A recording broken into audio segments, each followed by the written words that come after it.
Oh my goodness, I feel like Timo Werner after missing a big chance. I'm flabbergasted. So is the elephant behind me. Ladies and gentlemen, the great Jupp Heynckes, the treble-winning manager. My goodness, 2 Champions League finals in a row.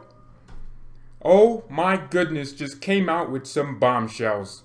Some big old bombs. Some secrets about Bayern that you and I, until this day, never truly understood.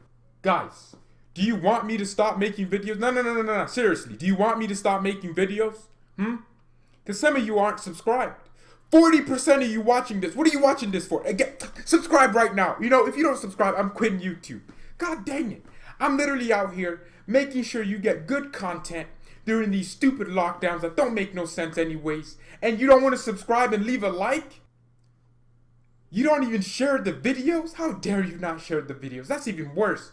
You're pretty much saying my videos are terrible. You know what Jupp Heynckes just said? Look, so they asked him, Mr. Heynckes, you left your team after winning the treble in 2013. To which he very, very joyously said, I didn't leave them. The team was taken from me. Ha ha ha ha, he laughed. Ay mia, san mia. Thank you for including that, because now I get context. Oh my goodness. Ladies and gentlemen, the team was taken from Jupp Heynckes. Oh my God. Yup, they took your team from you? Ah, this all makes sense. So I believe in that time, Jupp Heynckes had some personal issues. He wanted to stay and have fun with his family, something like that. I don't remember the details, but I guess everyone thought, oh, it was just a mutual decision to do that. But ladies and gentlemen, we're finding out that that wasn't the case. There was something deeper, something that we didn't know. Bayern Munich took Jupp Heynckes away from his team. He wanted to stay, apparently, and they took him and they removed him. It's normal for a big club like Bayern to inquire when a coach like Guardiola is available. Let me finish the quote. In 2012, we finished second in all competitions, including the lowest points in the Champions League final at home. Normally, no Bayern coach would survive this. Unai Hoeneß fought a lot for me there. It's normal for a big club like Bayern to inquire when a coach like Guardiola is available. Our incredible run in the second half of the season, then winning the treble, was not predictable. In 2013, I was able to retire with peace of mind. Wow, this man wanted to stay, and Bayern's board, of course, Pep Guardiola. See, people always tell me, George, do you have an agenda against Pep because you're speaking facts about him? Look, the fact about Pep Guardiola is that he underachieved at Bayern, which means he did not do the things they expected him to do. If anyone of the Bayern board come out and say, we loved Pep, he was amazing here, he did everything. No, he didn't. They wanted to win the Champions League. That's why they brought Pep in. They brought Pep in because they thought we could monopolize the Champions League and win it every other year or just as frequently as possible. Now, of course, Pep Guardiola never did this, so that's why I say he underachieved, because he was brought in to prolong Champions League success and we could never get past the semifinals. Hansi Flick took less time to get us to a Champions League final and win it than Pep Guardiola got to a Champions League final in 3 years. 0. Come on, use your mind. Pep did underachieve at Bayern, and he's doing the exact same thing at City. And people might say, well, maybe perhaps Pep didn't have the best teams or the players he wanted. And then I say to you, it was his own decision making that ruined some of our performances. What manager in their correct mind decides to go to the Camp Nou with one of the most elegant Barcelona sides ever, with a great midfield, great attackers with pace, and gegenpresses them for 100 billion minutes? Who does that? Who gegenpresses Barcelona in their prime, with Sergio Busquets in the midfield? Come on. Who gegenpresses that Barca side?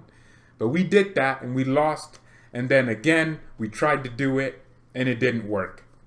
But George, we didn't have any wingers on the pitch, which is even more reason to not gegenpress, because you don't have the pace of the wide players. Wow, it is crazy, ain't it? It is crazy. And I believe our play style was monotone, okay? So a lot of City fans are starting to notice what I say about Pep's teams. They're very monotone. If it doesn't work, it doesn't work. Pep Guardiola wants to walk the ball into the back of the net. And okay, it's beautiful when it works. But for the 10% of the times it doesn't, which is very small and marginal compared to most managers and most teams, 10% of it not working is essentially one loss in 10 games. All right? That's small. That's very small. But when that 10% happens, it's not against Freiburg. It's against Real Madrid in the Champions League semifinals. It's against Atletico Madrid. It's against Barcelona. Those are the 10%. And he's not tactically flexible enough to try a different system, to park the bus and do something else that could help his team out. And then to add to that, he overthinks every single big game. He tries to revolutionize football every semifinal and every quarterfinal. He tries to change everything up.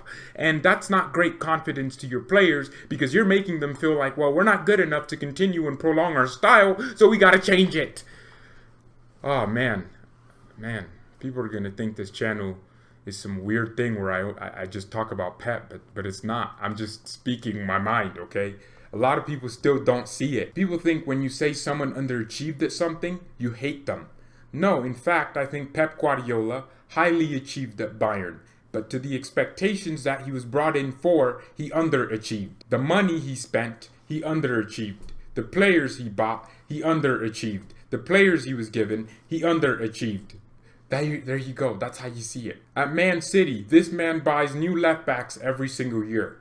New fullbacks every day. Kyle Walker, Cancelo, he's spending money like rapidly. He had Leroy Sané. He preferred Raheem Sterling because he's a robot and he can listen to Pep do everything.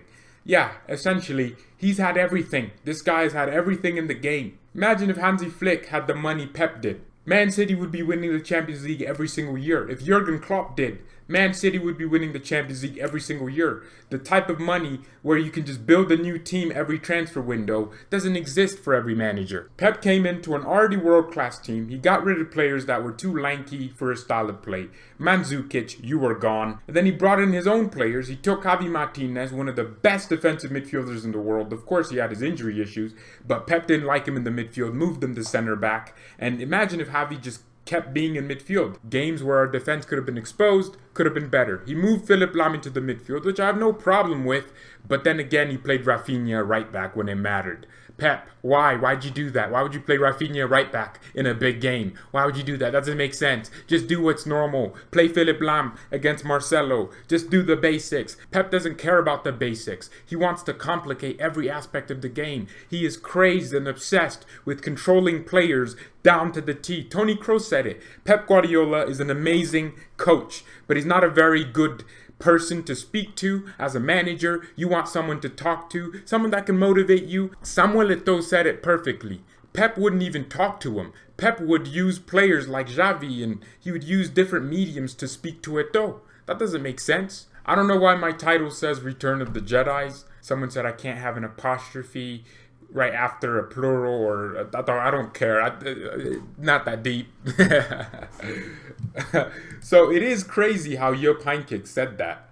I actually just learned one of the biggest things in Bayern Munich history that's been hidden from all of us, and now we understand the truth. We know it, man. It's uncovered, baby. Bayern's board looked at the financial and marketing profits that Pep Guardiola would have brought with his presence. They looked at everything, the player pulling power Pep had, and they took all of that over Jupp Heynckes, who actually proved himself and achieved, and the players respected him a lot. Of course, Pep Guardiola may have done something to market Bayern, but at the same time, I feel if Jupp Heynckes would have stayed, Bayern would have marketed itself with success in Europe, with Champions League finals. That would have been equivalent to all of Pep's accomplishments. There is one thing I'll give Pep credit for. Since Pep Guardiola came into Bayern, Bayern Munich as a global team has just been growing. I wouldn't give that to Pep. I'd put that down to our continuous success and the quality of stars we have and bring. But yeah, thank you everyone so much for watching.